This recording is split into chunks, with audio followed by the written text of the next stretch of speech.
Thank you, Whip. Once again, we have an agenda that's bringing bills to the floor to follow through on things we talked about during the campaign. These aren't just bills we're seeing for the first time. Some of them are bills we brought up last Congress. But as the Whip pointed out, as we would pass a lot of these bills, the Senate under Chuck Schumer refused to take any of them up, refused common sense policies because they just wanted to continue bowing to the radical left. You saw it with the Lake and Riley Act. And I remember back last Congress when we had the Lake and Riley Act, there were some, even some in this room that would question, well, why are you bringing a bill like that if you know the Senate's not going to bring it up? Isn't that just a messaging bill? And we said, no, it's smart policy. It's the right policy. And we're going to stand up for what's right, whether the Senate will do the right thing or not. And so ultimately, if you look at what happened with the Lake and Riley Act, Mike Collins' bill not only passed again this time with more Democrat support, so very bipartisan out of the House, as it was last Congress, but now we have a willing Senate with Senator Thune as the majority leader willing to bring the bill up. And that bill will likely be the very first bill that President Donald Trump gets to sign when he becomes the 47th president of the United States. So just like with some of the other bills, we're going to continue to stand up for what's right. This week, you're seeing a few of those. One of the most common sense bills that we've had is the bill that says men cannot play in women's sports. I traveled all across the country during the election cycle, and this came up everywhere you went. People don't understand why it's even an issue that Congress won't resolve. And when you tell them, well, we passed a bill out of the House, but the Senate wouldn't even take it up, believe me, it was a factor in a lot of those races.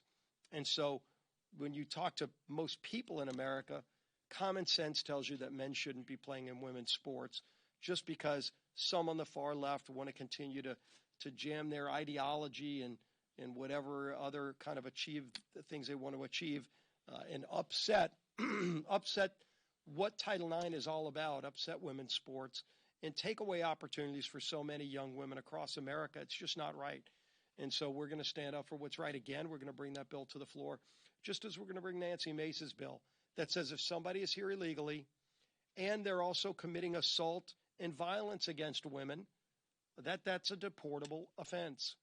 Again, similar bill that we brought last time, passed out of the House. Chuck Schumer refused to bring it up in the Senate. I think we're going to see a different approach from this new Senate.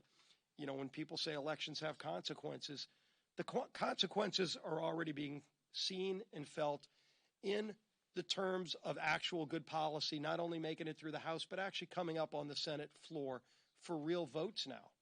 And when you see President Trump get sworn in next week, it's going to be an exciting day.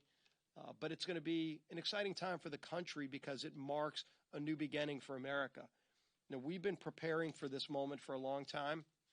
One of the biggest preparations is budget reconciliation, a bill we've been working with President Trump on for months now and working with our committee chairs on. But now it's about to get real.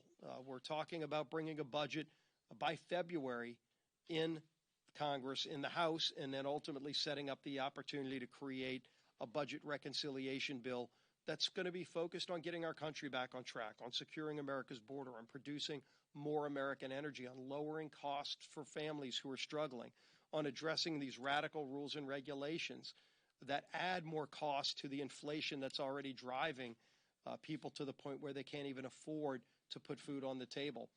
We're going to be addressing those problems that we talked about during the campaign, and we're going to be bringing one big, beautiful bill, as the Speaker talks about, and the President does, to address those problems and move that bill quickly. So, again, our quarterback leading that effort is our Speaker, Mike Johnson.